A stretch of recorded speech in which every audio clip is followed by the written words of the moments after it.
One of the things that human beings kind of need to reckon with is that technology gives us new avenues for some of the more vicious aspects of our nature. A lot of times when we think about what do we want robots to be, we often want them to be basically slaves. So basically, as a philosopher, you don't think that humanity will experience existential crisis, because we had that problem before and we sort of overcame it and we found the purpose of our lives, and most likely this time we also will find reasons to live. I think we will. To I think we continue. keep doing it. We keep finding reasons to live, and we keep finding reasons to live even when life is really, really terrible. There's been a lot of scholars, social scientists have sort of shown there's been a lot of decline in, opportunities for in-person community for people, right? I'm thinking of like Robert Putnam's book, Bowling Alone, and how the sort of degradation of all of those little small communities that people could engage in. I think it's not an accident that if we think of ourselves as kind of living in a time where we're lonely and we're having a hard time connecting with people and a hard time finding the right kind of people to talk to, I think that's probably the result of this kind of deterioration of our abilities to find lots and lots of different kinds of communities, a lot of different kinds of circles to be in, and more sort of public opportunities to get together with other human beings from who are not just sort of the people who you live around or the people who go to school with your kids or something like that. And if you think that those communities are sort of hard to find, then yeah, it makes sense why people would have a hard time both making friends, but also end up kind of turning to technology to look for the kind of friendship that they're missing in their everyday, real lives. And do you think like this dynamic will continue? Like people will be like more disengaged and just end up in this like bubble with AIs? My suspicion is that what we're going to see is a lot of fragmentation. So I have a suspicion that there's people who are kind of recognizing that they do have this need for community and they're trying to find it. So I think there's some people who are trying to, start like dinner clubs or, there was an article that came out not too long ago about actually a group of young people, college students, who are doing these events where they're these like phone free events. The whole point of them is everyone gets together in a room and they put their phone in a box, somewhere else so that they can't access it. And then somebody organizes, a question or something as they get to know you to kind of get started. And anybody can come to them. So it's, I think you see things like that because I think there's some people who are kind of realizing whatever this direction we're going in is not a good direction, and we do need some more in-person, face-to-face time. I think for a lot of my students, for example, who were in high school during COVID, I think they really saw how hard that was and how they don't want their whole lives to be kind of online lives. But then I think you are going to have people who are going to withdraw more and who are going to end up using that technology more. And the more sophisticated it gets, the more they're going to be attracted to it. I don't know how that fracture is going to occur. So I don't know. I can't tell you like which groups I think are going to go in which direction. But I think that's what we're going to end up seeing. We're going to end up seeing some people really try to go back to the kind of human in-person interactions. And then I think we're going to see more people sort of sucked in. And I wish there was a way, to sort of say like, who might end up in what group so that we might be able to help people, not get stuck in these loops. But I think it's going to be hard. I think it'd be hard to identify who's going to go in what direction. More importantly, like to what scale it will happen, like more like like billions of people will be going to the direction of like really merging with AI, and like maybe like millions of people going to this like more in-person life, right? It's all about the scale of what's happening, and it just feels like how this technology is evolving. I feel like we will go towards that merging with AI, and especially with the development of robotics, and like so much research effort goes into like really make robots general purpose robots, right? And like, so some researchers say that robotics right now is like sort of like GPT-2 era, when you kind of see like something is working but not there yet. But what are like these magic ingredients, like tweaks, developments in technology should happen to like really make that leap forward? Considering how much investments, how much human talent, how much compute resources go into making it happen, it seems like it will happen. And actually, it doesn't matter. It happened like, let's say, in 10 years, in 20 years, in 30 years from now. Even later, it's still not much time left. And I'm wondering, like, how do you see, like, let's say we have human-like robots, like in Westworld, interacting with us every day, and it would be so easy to form relationships with them, right? And like they might be our partners. Some people might prefer to have AI as partners, not humans, because again, with humans it's difficult, right? Like you have to like talk to them and so on. Like with AI, you can like fine tune. I want this personality, I want that personality. How do you see that kind of dynamic in society happening? Like how that might impact like us as humans and like and humanity in general? I will say this is a place where I'm worried that I'm worried for on a lot of different levels. Mainly because I'm worried about. I think one of the things that human beings kind of need to reckon with is that technology gives us new avenues for some of the more vicious aspects of our nature, and we're not always attuned to the fact that that happens. I'm not a person who's particularly optimistic about the development of, truly human-like artificial intelligence. I think that's, it's one of those things where you look at when you look at sort of the history of technology and you see what kinds of, leaps forward we've made. The idea of a robot is so old. Like it's such an old idea, way back in the day. And we've thought about it for a really long time. We've had the idea for a really long time. And yet we still don't have anything like that. And it's been years. And yet compare that to, for example, the kind of technology that you see, like let's say in the Jetsons or on Star Trek, where, you have like video calls, for example. That was something that was in the Jetsons. That was something in the Star Trek. And we have those things now. That was in the 60s. So, I mean, that's a really short time span, actually, to develop that kind of technology. Robots have been around for much, much, much, much longer, and yet we still don't have anything like it. So I think that's actually that's a little telling, I think. I think because that it's going to require a lot to be able to get anything like what we're actually imagining robots to be. But even if we do, let's say we do, right? Let's say, who knows, 20 years, 10 years, 100 years, who knows?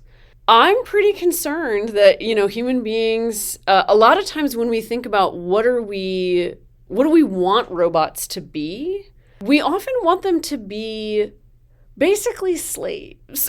We want a worker, for example, who never gets sick, who doesn't need to sleep, who doesn't take time off, who doesn't have a family.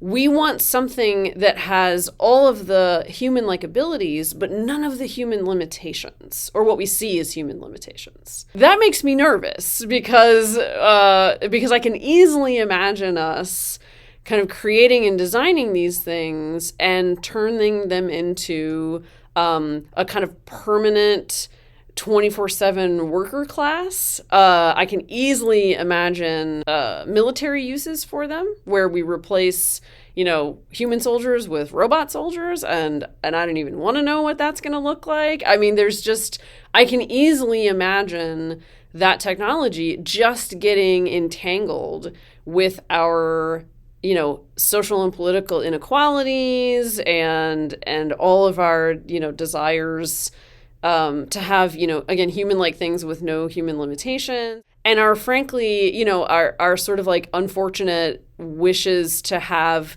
the world exactly like we want it, right? I mean, I think that's why people, the idea of like a friendship or a relationship with a robot is, like you said, I can fine tune this thing, and so I don't have to deal with any of the other kind of human imperfections or the ways that an actual human partner might resist me.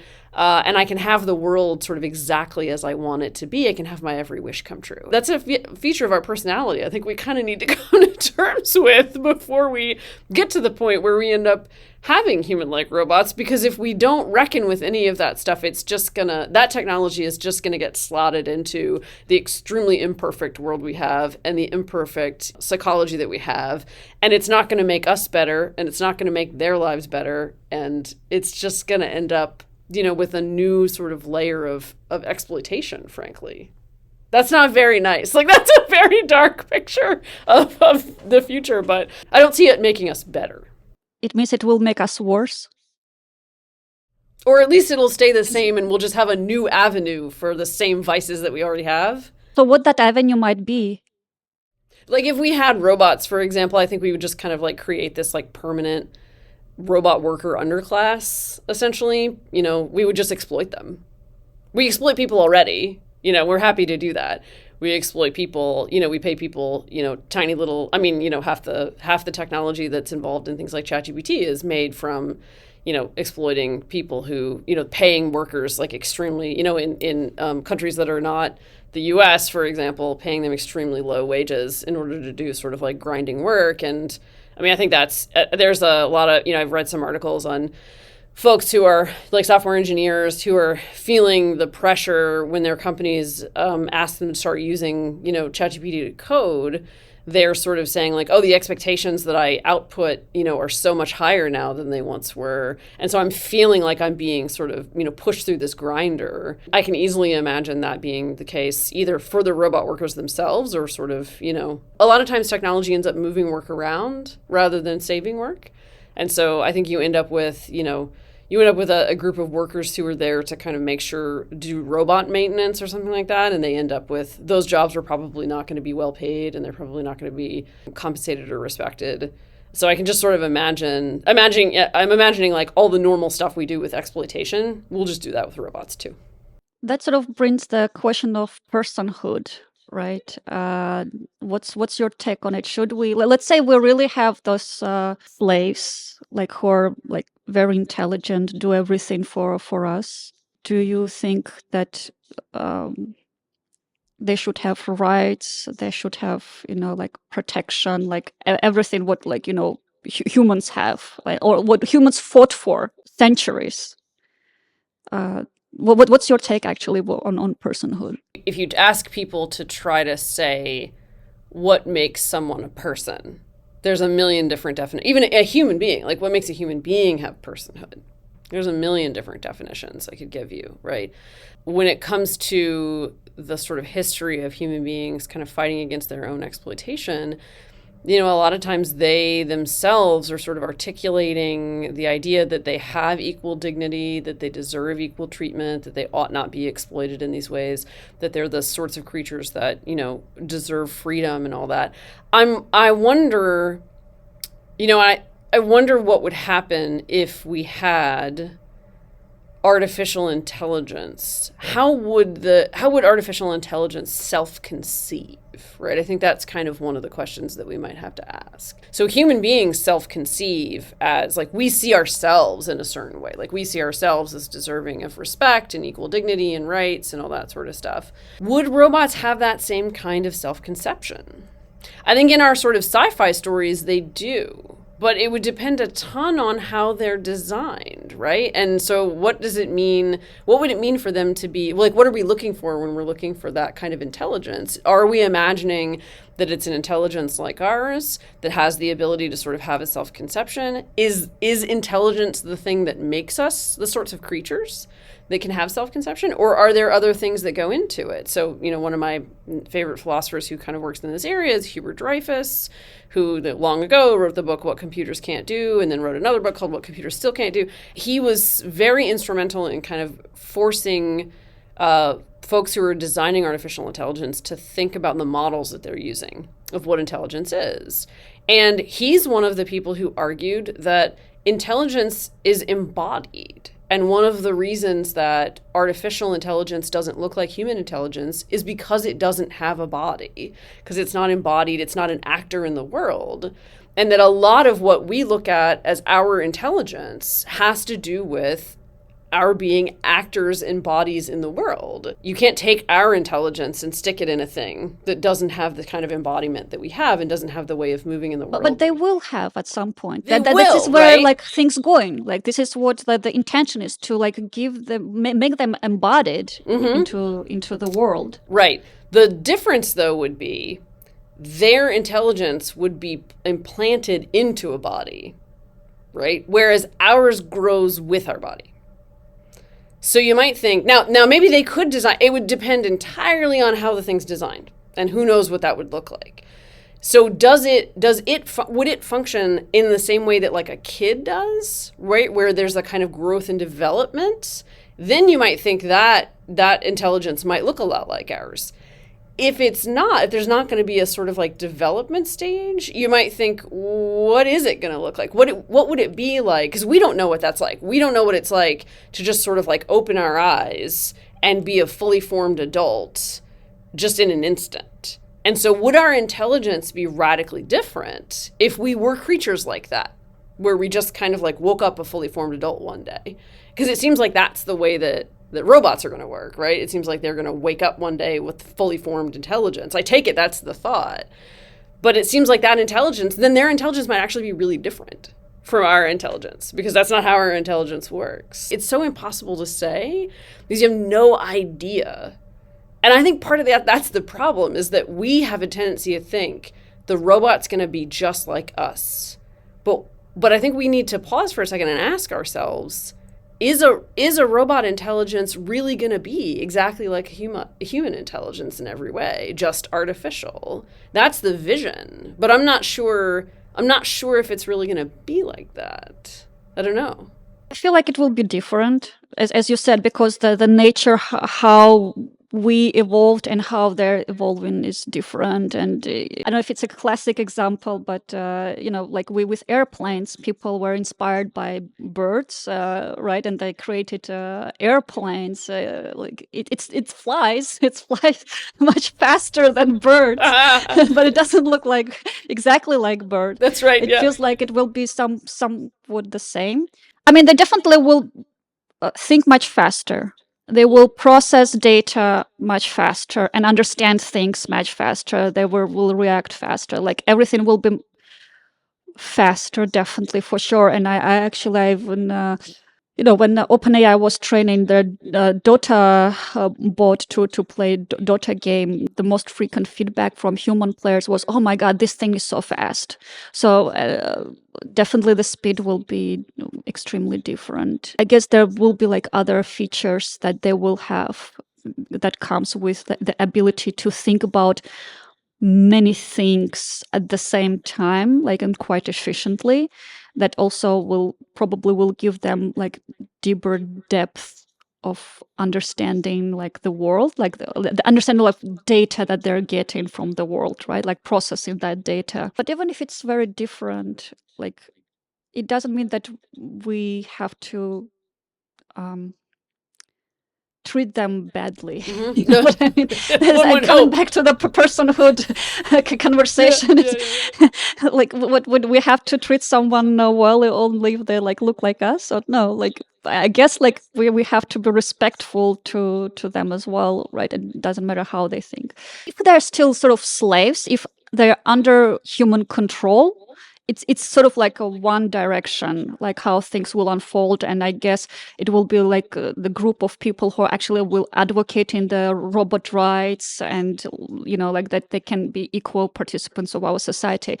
That path, to be honest, less concerning for me. But what is more concerning is that if something is more intelligent than any human or all humans combined, unlikely it will be slave for a very long time.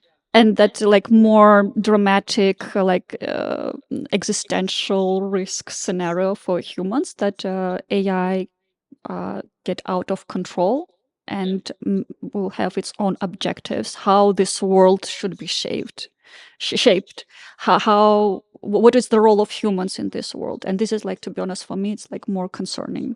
So much powerful thing coming out of control, like, and you have no idea what future it sees for you. Like that's kind of scary. And a lot of that I think depends on what is the sort of intelligence that it ends up having, right? Because there is and I think there is kind of an open question about, and this partly comes from, again, kind of like history of technology stuff. So the idea that the comparison between like the human mind and the robot mind as kind of data processing, that comparison arises out of the history of artificial intelligence, right? So the people who started saying the human mind is like a computer were people who were working on artificial intelligence. There's a lot of other people who work on the human mind who don't think it functions like a computer and thinks that the metaphor is not apt, right? So partly I think we got to kind of reckon with the question of like whether or not, again, even if an artificial intelligence turns out to be, what does it mean for it to be smarter than us? I think is a kind of question we have to ask. So could it do things a lot faster? Especially when it comes to games, you might think, right, well, the thing with games is that they have a limited structure and a limited set of rules. And so, so that is more in the realm of kind of data processing. Given that that's true, then they're going to be a lot faster than a human. But then I think that's always the holy grail, I take it, with artificial intelligence has always been general intelligence. Now the question then becomes whether or not robots, even when they're embodied, even when they have all those kinds of pieces, are they going to have general intelligence at all? Are they going to have something that we would recognize as general intelligence? And are they going to get to a point where they have better or more general intelligence than we do? I think it's kind of hard for us to imagine what that's going to look like. Like, I think we just kind of imagine a human intelligence, but just bigger or greater. But I still think there's a question about whether or not we should be imagining that robots are going to think like us at all. Like, maybe they're going to think radically different from the way that we do. I mean, there's a lot of things that, algorithms that people design, they are surprised by the way that they make patterns, and like what kind of answers they give. And so what kind of patterns they pick up on are things that human beings that are like radically counterintuitive to what a human being would think. So then I think we have to ask the question, what does it mean to encounter an intelligence that's really radically different from ours? Now, you might think we kind of already have that because we have animals. We think of them as not as smart as we are, but we can also think of them as just having intelligence that's really different from ours. So, it could be the case, this is kind of a crazy example, but like it could be the case that an octopus might actually be smarter than a human.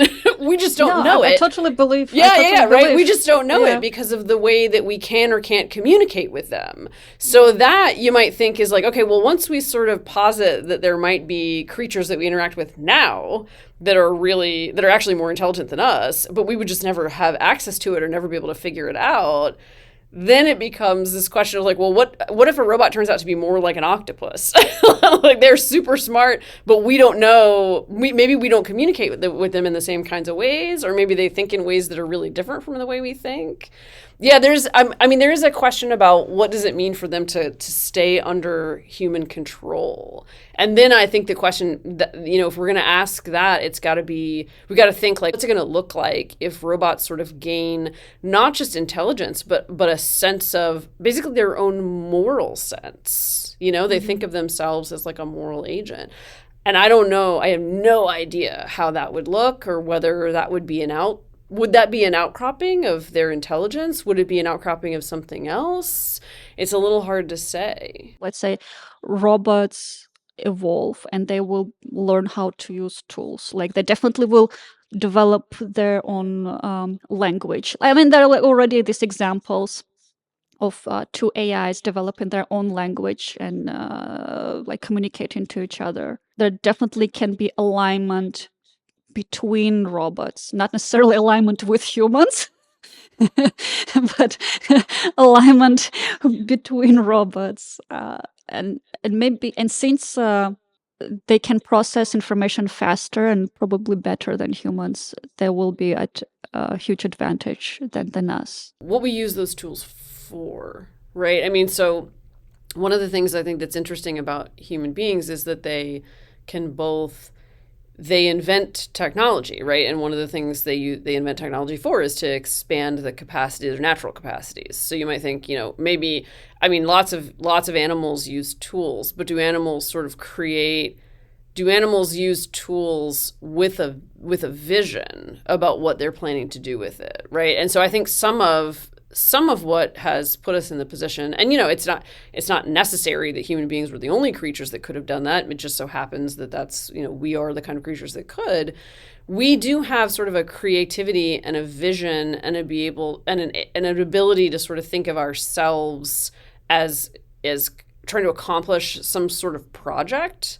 And so I wonder how much of, if we're thinking about whether or not, robots are going to sort of be, in a position to kind of dominate us. One question might be, well, are they going to have that same sort of creativity, that same sort of vision? Are they going to be able to kind of world build, but not just in sort of world building in your surroundings, but world build in the sense of having a kind of future orientation, having a sense of projects that we want to accomplish, having a plan, having a vision, having sort of this like larger picture of how we want our lives to be.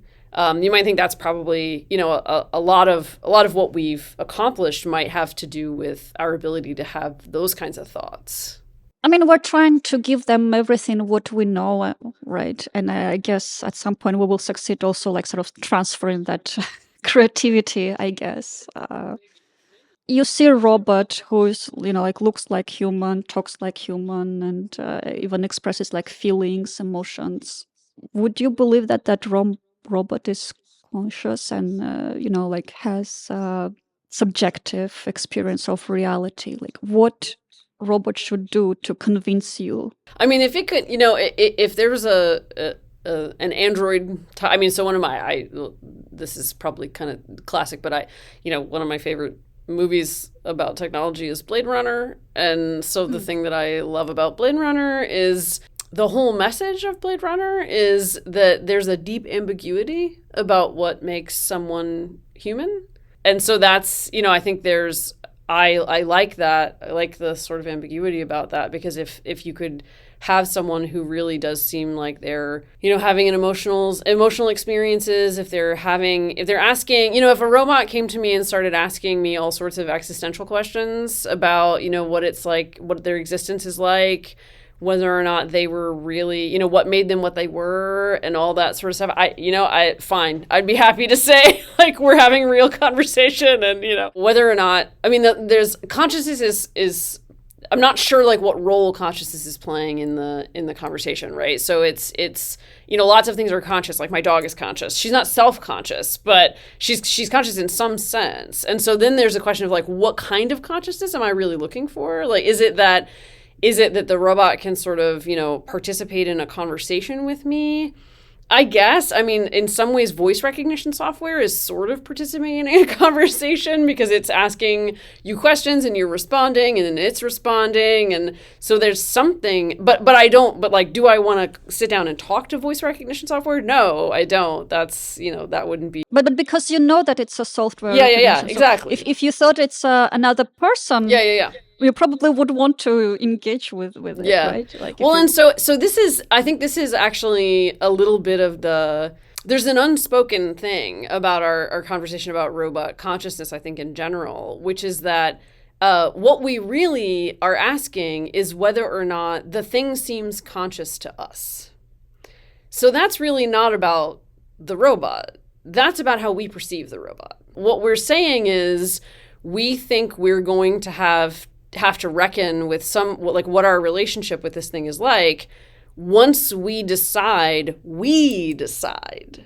that we think it's conscious. So I think there's something kind of interesting to me about that, because at the end of the day, we're the arbiters, right? We're the ones who say it's conscious or it isn't. And so even if it said to me, look, I'm conscious, if it wasn't convincing enough, if a voice recognition software said that to me, I, of course, be like, screw you. I don't, you're not conscious. But again, that's because, and we think that's plausible because we don't think voice recognition software is conscious. But then when it's an Android in front of you, then it's harder for you to say it's not.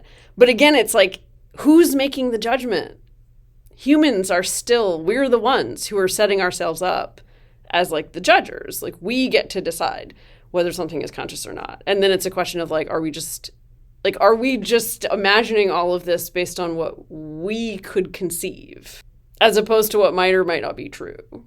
And I don't know what to say about that, other than just like, it is up to us. Like, we're the ones who say yes or no when it comes to, and that's true of animal consciousness too, right? Like, we decide. Even if we thought an octopus was really intelligent, would we then say like, okay, we need to put an octopus in Congress because they need to be part of our decision-making process because they're intelligent? I bet the answer is no. You know what I mean? Because I think we've organized the world in this way according to what we know and what we judge. So even when it comes to robots, we're imagining we're the ones who are judging. Like, we're deciding if the thing is conscious or not. I guess octopus doesn't care about humans and like True. and Congress. Maybe they shouldn't. Like, you kind of strong inner conflict when it comes to this kind of conversation, because I feel like first of all, AI developers, I feel like they think that they're gods, and they're put in their position like, we're doing this for all of the humanity, you know. And it's just like, really, me like, man, like, you're just human. When people trying to play a role of gods, it like really annoys me a lot, because, man, you're just a human, you know. But it seems like people do feel, and maybe to some extent they do define the outcome for entire humanity. Unfortunately, they do. Well, when you mentioned that it's up to us to decide whether that thing will be conscious or not, I just feel like also like we're taking that, you know, like role of gods, like, oh, we created that thing, and then like we decide whether or not it's conscious. You know what I mean? It's like with kids, like, okay, yeah, we give birth to kids, like, to some extent we created them, but, you know, like, they live their own lives, right? Like, you can't tell your child, at least when they're reached to a certain age, like, what they should do. They're adults, so they should like decide for themselves, even if you strongly disagree with their life choices. Yeah, I think that's totally fair. Yeah, I think, and a lot of it's going to hang on whether or not is AI going to be the sort of thing that can make that decision for itself, right? Because I mean, that's the thing, you know, are we going to treat it like we treat kids, right? Are we going to sort of imagine that there's a certain point at which you're developing into your own person and you're going to become, and now it's your time, and now it's your time to decide. But I get this feeling that we're the ones who are going to design it. We're the ones who are going to create it. And I'm worried that people are not having these kinds of thoughts, and they're not having these kinds of concerns, and they're not asking themselves, you know, maybe we should, you know, in the same way that we hope people take on the role of a parent responsibly and have kids and decide and realize like, oh man, I'm creating another human, and that human's going to eventually have to live on their own and make their own decisions. And it's going to be important for me to make sure that they're capable of doing that. Are we sort of thinking of ourselves as responsible when we're creating these, you know, if we're going to create robots, are we going to create them responsibly? Or are we just going to build it to see if we can do it? You know, like, at least I'm under impression that, okay, let's build it and see what happens. I think that's like, when you look at the history of technology, vast majority of people who were inventors just did it to see if they could do it. Or they were sure they could do it, and so they wanted to prove that they could do it. And then that was it. And there was no thought about what was going to be the implications of that, or what the consequences were going to be, or any of those things. And so my concern is that we're going to do that with robots, and then we're not going to think about whether or not they're going to end up to be autonomous at any point, or whether or not we're going to bring them into a world and they'll turn out to be miserable. I mean, I don't know. Like, I just think we're not asking any of those questions. Some people ask, it's just the conversation is not happening at the scale it should have. Yeah. As a philosopher, like, in terms of like moral obligations, our moral obligations to AI, what's your take on it? It's really hard for me to say in this particular moment. I'm not sure, but I don't think we have obligations to AI, because like, I think ChatGPT is not conscious, not in my view. It's not. It's doing cool stuff for what it is, but it's not. You know, it's not at that level yet. So I think we're better off at this. And this is partly, I will say, you know, talking to my folks over in computer science, I think some of the things that has, you know, that's really been hammered home to me in those conversations is that I think it's really important for us to deal with the ethical issues that we have right now And it's always good to think about the ones that might come up on the horizon, but we have so many that are going on currently that it's probably, let's start with the problems that we already have. Which problems like on top of your mind? I think the ones that are on top of my mind is the question about, when it comes to things like ChatGPT, like the story that we started with earlier, how are people interacting with this thing? And how is the technology that we're currently designing and deploying, how is it maybe making problems that we already have worse? And I think we should be sort of mindful of that. And then what are the responsibilities, the moral responsibilities of people who design and deploy these kinds of things, especially if they know that there's a potential for safety concerns? What point do they start thinking of themselves as responsible, and for not just thinking about not and I think it's helpful to think about safeguards. I think that's good, but my hope would be, like you said earlier, it seems like that's always a reaction. And so I think that's a sign that maybe what we need to do is start thinking more about, when we're designing this stuff, how are we thinking about the human beings who are actually going to interact with it? And how are we thinking about their vulnerabilities?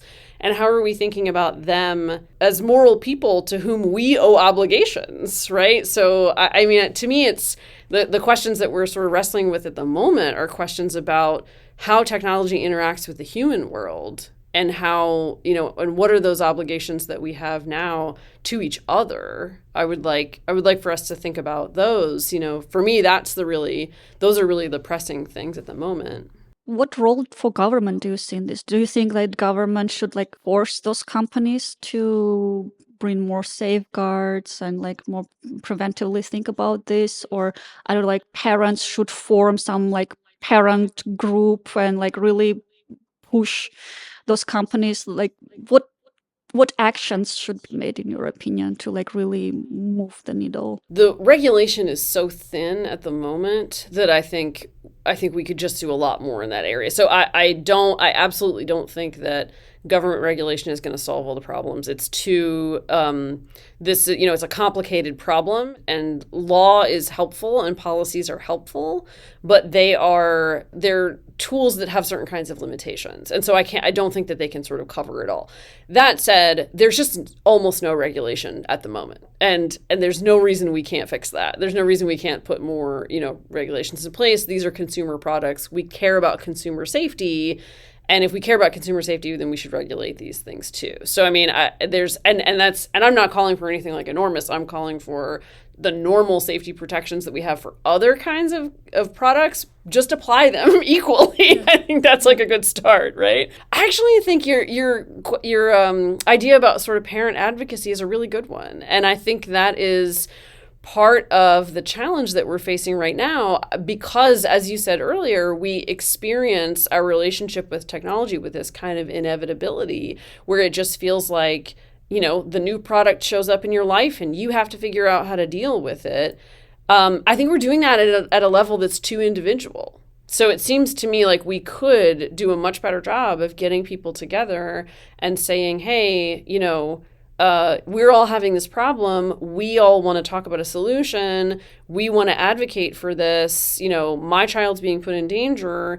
Your child could be next. Let's do more of that. I mean, there are lots of, there's really great, effective, for example, the Moms Group Against Gun Violence. That's a great example of advocacy, parental advocacy. So why not think we can do more of that? I think it would be helpful if we kind of empowered ourselves to be able to try to make more changes. And it doesn't mean it's going to, work instantly, and it'd be a hard road, but it's certainly worth doing, I think. Parents, if it's possible, just maintain that connection with their kids, right? So like child feels safe to share about their life and what's happening and not feel judged, right?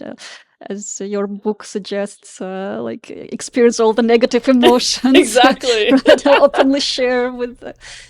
It's really hard to be like parent, I think, these days. Like, and will be much harder. Will be much harder with AI, like forming this close, intimate relationship with your child. Yeah. It will be a hard thing to see Yeah, for absolutely. parents. Absolutely. I do not envy parents these days. I think they have a really hard job and they have really, really complicated, problems that they face for sure. From philosophical standpoint, like how philosophers so you mentioned earlier the technological determinism. As a philosopher, do you think this is where we are? This is the philosophical era we exist? I think we do. I think that's how we see it. I think we see ourselves. It's not totally true, but I think a lot of people sort of fall into this trap, and they think of themselves as they think, technology is a force that just rolls through my life, and there's nothing I can do about it. And it's either, and I think you can see that with people making business decisions around things like AI. Right? There's a lot of businesses who I think have kind of jumped on the AI bandwagon because they have this view of like, oh no, I don't want to get left behind. And underneath that idea of being left behind is this idea that there's just this wave that's going to roll over us. And that's, there's nothing you can do about it. I think we are kind of we're in this mode right now.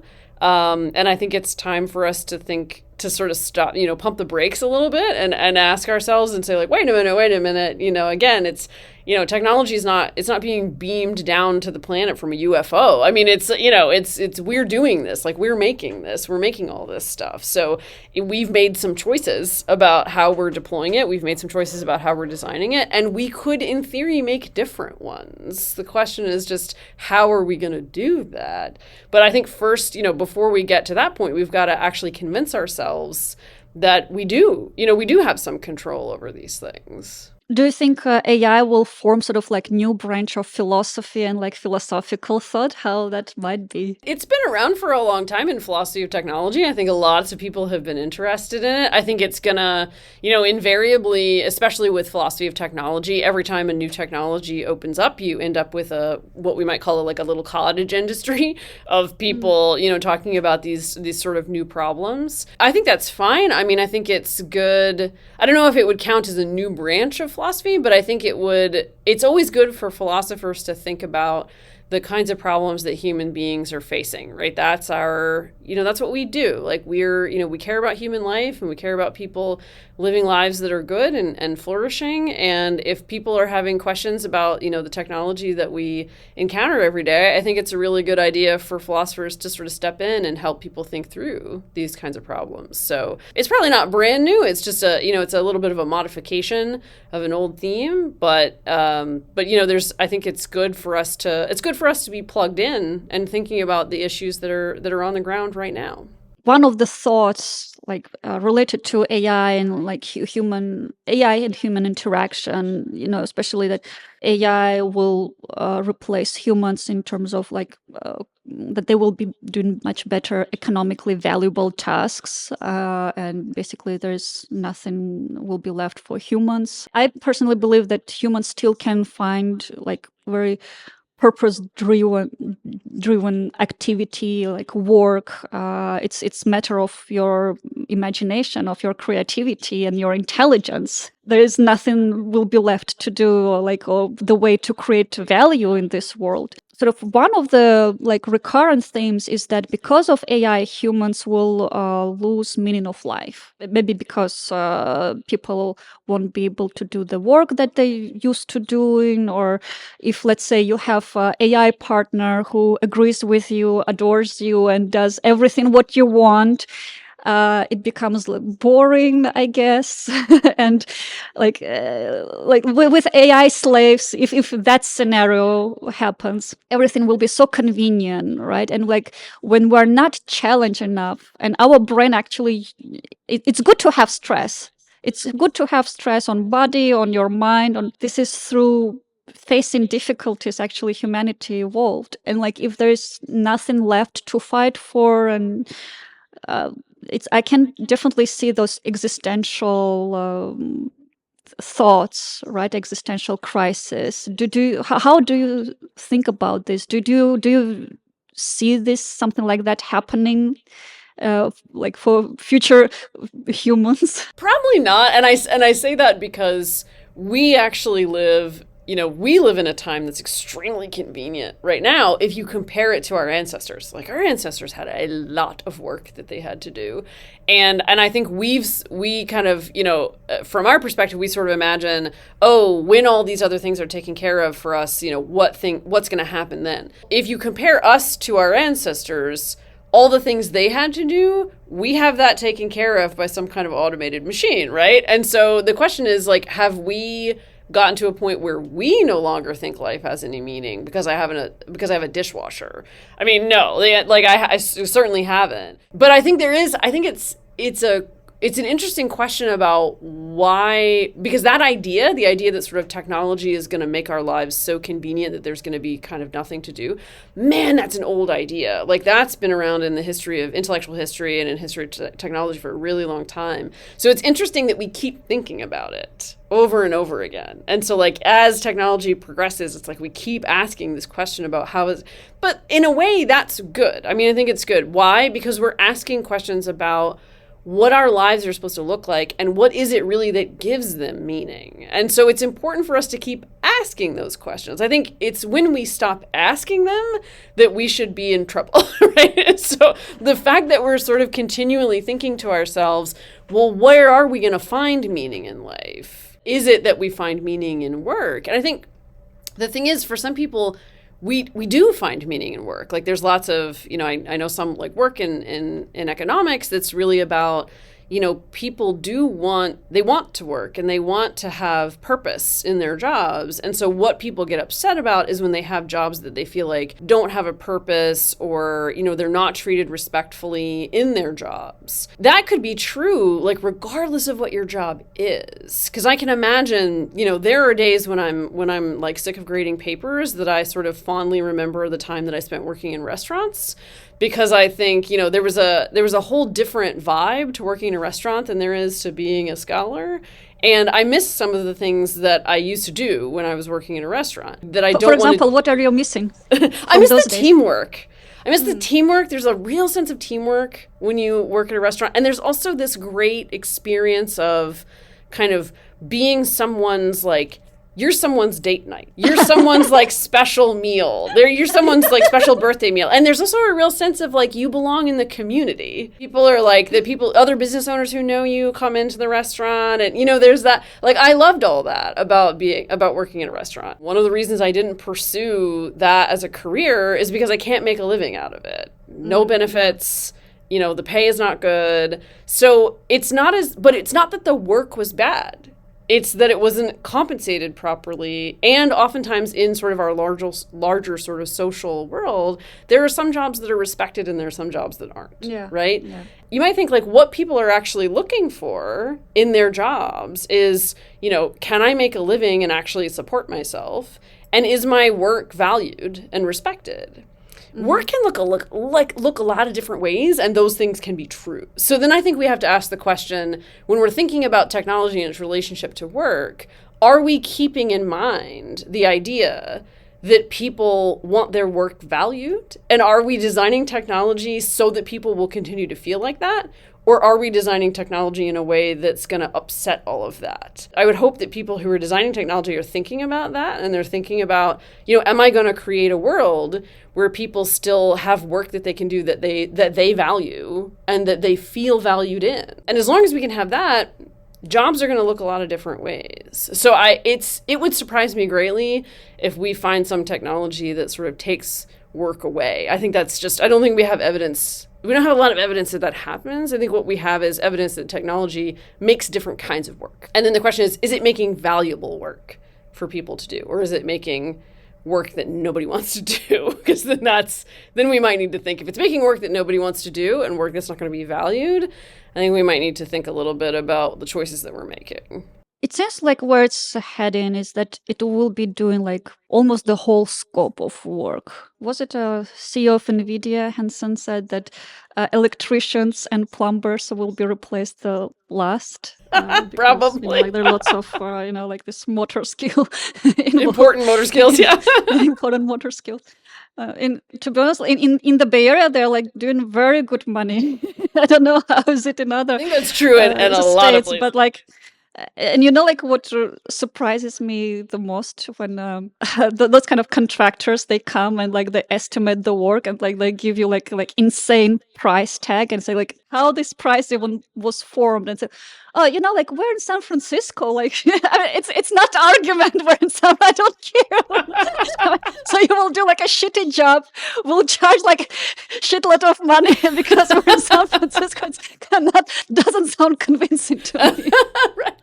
But like that's the argument here. Like, we're in San Francisco. That's why I will charge like 3 times more than it would usually cost. They sort of being designed like where like the going of things. Like they will be doing like almost all work, right? Like doctors, lawyers, I don't know, like writers.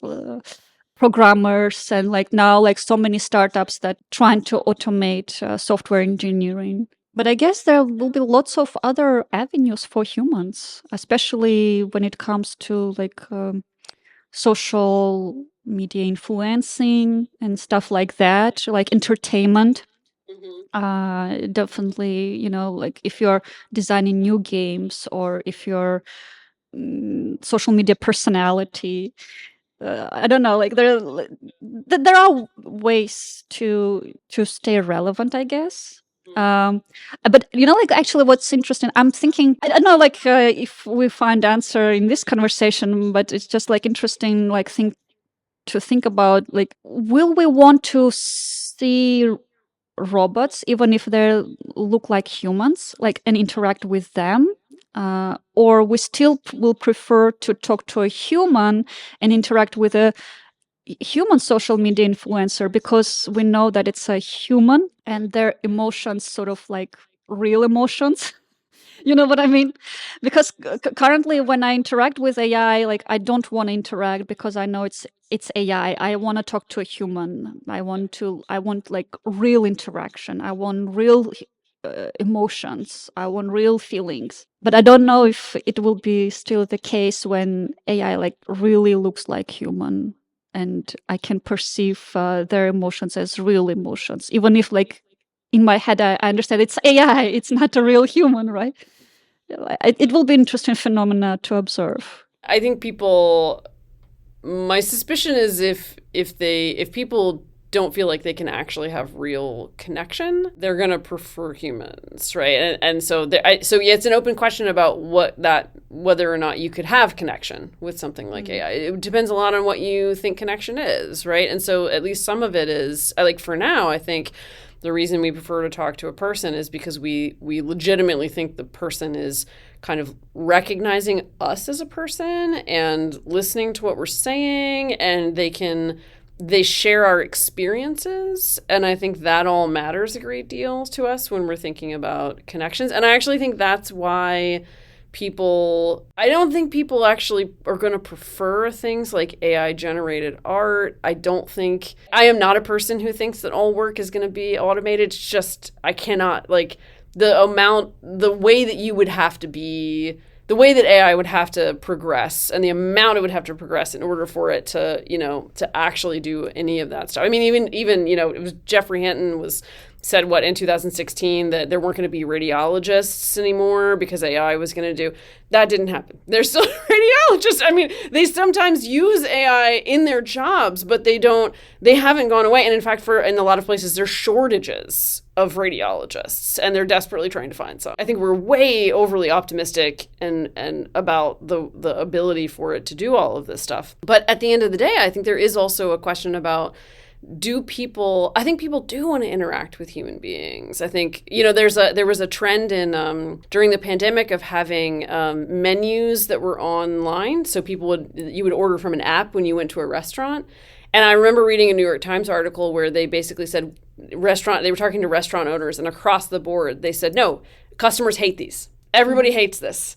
Nobody wants to do this. Everybody wants a paper menu. And so they were going back to paper menus. I'm in that camp. I also want a paper I want menu. a paper menu too. Because there's something about the experience you're getting when you're going to a restaurant and you're sitting down with a paper menu that can't be replicated on the app. And so I think a lot of what we have to ask ourselves is when we're thinking that these things can be replaced, like, are we missing what is really making that experience valuable? And are we sort of failing to understand the kind of work that people are doing, let's say, right? Like if we think that some kind of job can be automated, I think it says a lot about what we think that job is. Optimism about the powers of AI, but it also says a lot about how we're understanding that job. And we might be radically misunderstanding that job, actually.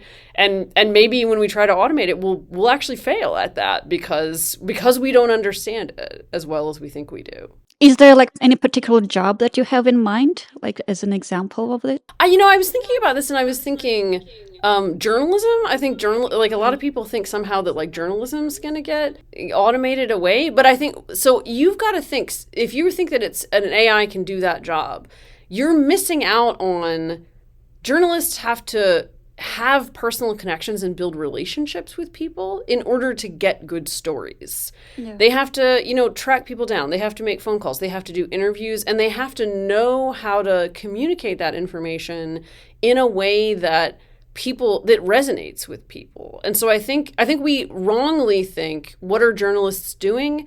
They're just reporting on events and they're summarizing conversations, and then they're putting it all together in a story. And I just think that really misunderstands what journalism is about, especially good journalism. It's not a summary. It's not just a summary, and it's not just a description of an event. That's not what makes good journalism. And so I think because we misunderstand that, we then think, oh yes, an AI can totally do this. But I think we just don't understand what good journalism is. I feel like it will be about most of the professions. Basically, if you're average in what you're doing, right, you probably will be replaced. But like if you're like really, really good at what you're doing, probably less probability, right, that you will be replaced by AI because you're extremely good. There you go. So basically, as a philosopher, you don't think that humanity will experience existential crisis because it's we had that problem before and we sort of overcame it and we found the purpose of our lives, and most likely this time we also will find reasons to live. I think we will. I think we keep doing it. We keep finding reasons to live, and we keep finding reasons to live even when life is really, really terrible. Because you read, there's lots of like amazing philosophy that came out of like World War II, for example, when the world was just upside down. Yeah, with Frankl. Yeah, exactly. Frankl. Exactly. And so if a person can find meaning there, I think we can find meaning in a technological world too. We are working with students with this new generation, like young minds. Any interesting observations how they interact with AI? What do they think about AI? How they think about future of humanity? Considering like AI impact. Yeah, I the thing that I think I've seen the most is, and this makes me actually kind of sad. I think my students don't trust themselves, and what I mean by that is they will use AI as a kind of like second guess or a sort of second pair of eyes, or they talk about it in terms of like, I'm going to bounce ideas off of ChatGPT, right? And so they use it in that way, or they use it as, I have this idea, but I need to like check with somebody else first. That's not, I wouldn't say that I don't think that attitude is new. I think they're just very, we use this term risk averse. They're very risk averse. This generation is very risk averse. And so they're very scared of getting things wrong.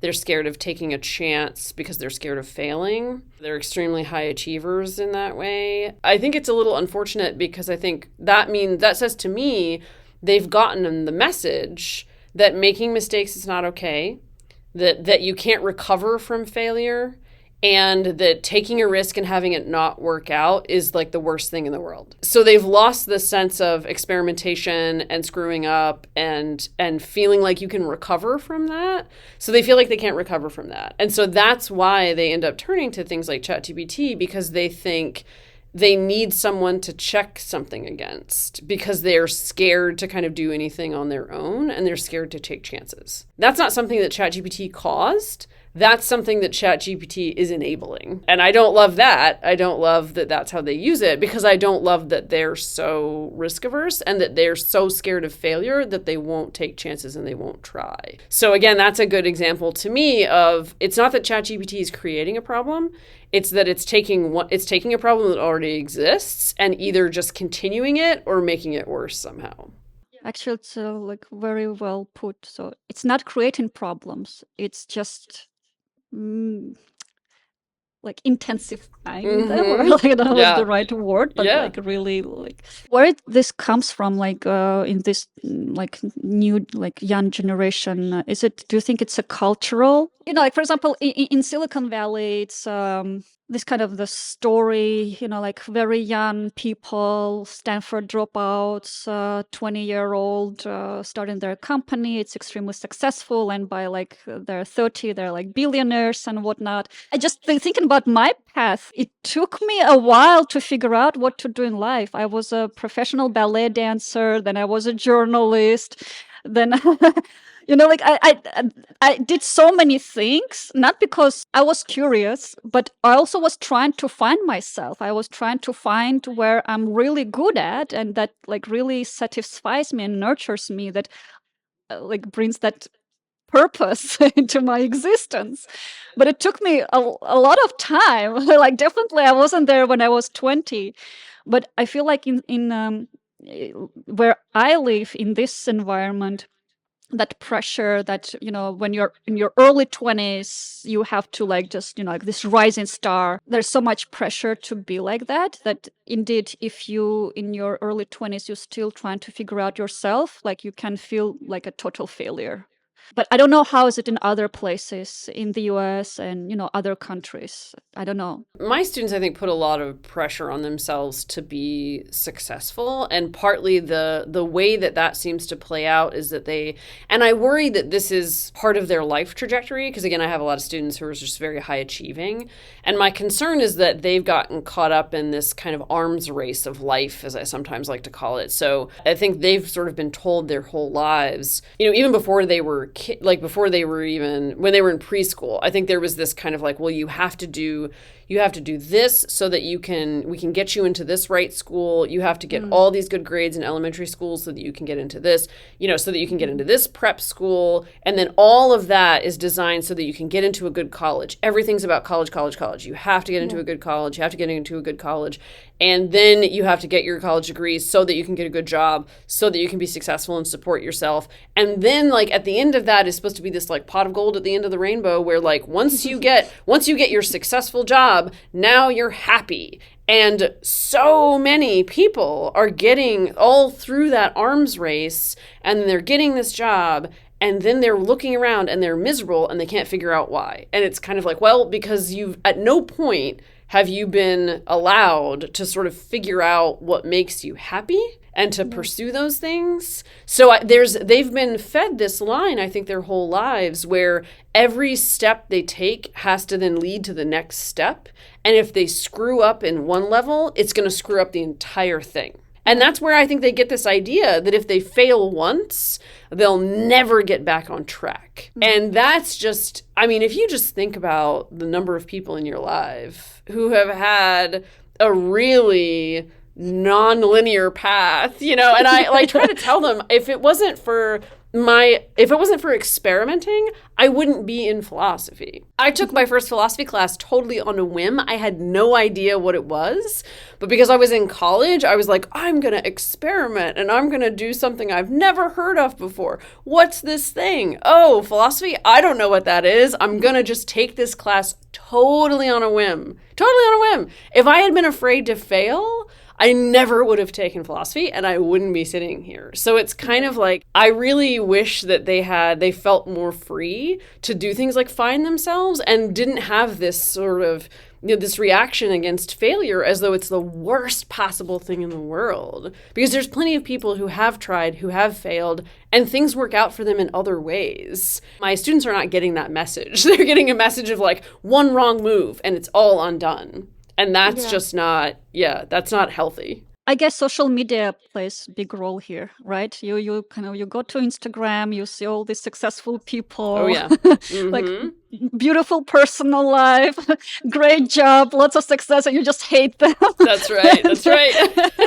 That's right. Yeah, there's a lot of messages out there about what success looks like, and there's a lot of like on social media. There's a lot of this like motivational culture, that's like, oh, you have to like work hard, work hard, work hard, and it's kind of like there's no sort of I screwed things up really bad, but actually my life worked out okay. I'm just wondering, like, would be like potential positive impact of AI in this case. I guess like as a chatting buddy, they can like really support them, right? And maybe tell them like it's okay to fail, it's okay to make mistakes. I wonder about the sort of the way that human psychology is kind of pictured in a lot of user design stuff. There's a lot of things that are sort of meant to lead you along, right? There's a lot of like dialogue boxes, and on Duolingo now it's there's like the little video game section where you go through and you have to like complete the puzzle or complete the little journey, or find the missing object, or that sort of stuff. But I think a lot of that design is kind of built on this idea that human beings kind of need to be led along a path, and that's how you get them to do the end thing, whatever they're supposed to do at the end. I don't think that's helping my students at all, because I think they don't need to be led. I think they're led enough. They're led a lot. They're sort of prodded and poked and nudged, and things have been made, safe and careful for them basically their whole lives. And so I wonder if there's a way to design technology that's not that way, that's sort of way more open-ended, and that encourages them to take risks and encourages them to be more free, and to kind of get away from a lot of those guardrails.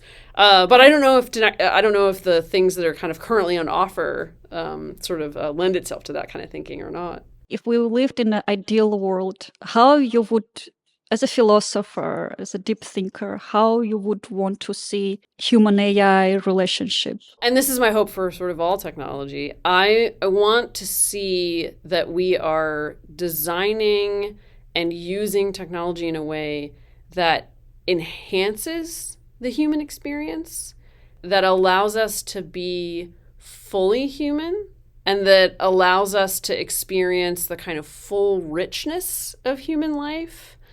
And my worry is we're kind of using it in the opposite way now, that we're using it to sort of run away from some of our more complicated emotions, for example, and our more complicated problems. If there's an ideal way to use it, it's a way that allows us to really experience what it's like to be fully human, as opposed to trying to kind of get rid of the more unpleasant parts that we maybe don't appreciate as much as we should. In my ideal world, that's what we would do. And that would be available for everybody and not just kind of a select few. I want to make sure we're not using technology in a way to kind of further social stratification. So if there's a way that AI can help us live really fully and live really richly as human beings, then sure, I'm all for it. So let's hope for that outcome. Yeah, let's hope for that.